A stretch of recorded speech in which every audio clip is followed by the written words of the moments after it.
Inagawan na umano ng motor, pinatay pa. Ito ang sinapit ng biktimang si Bordek Didal na sa hustong gulang na taga Tiboli, South Cotabato sa kamay ng mga masasamang loob sa Lambayong Sultan Kudarat.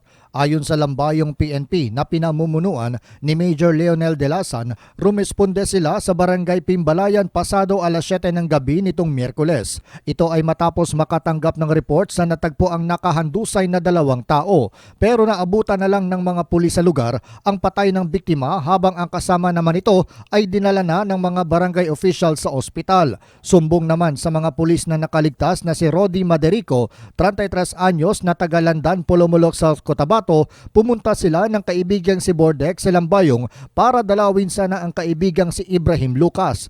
Pero pagsapit sa Lambayong, sinalubong umano sila ng 2 katao at dinala sa hindi nila alam na lugar. Pagsapit sa masukal na bahagi ng Barangay Pimbalayan, tinutukan umano ng mga sospek ng armas ang mga biktima hanggang sa matagpo ang duguan at walang malay ng isang concerned citizen.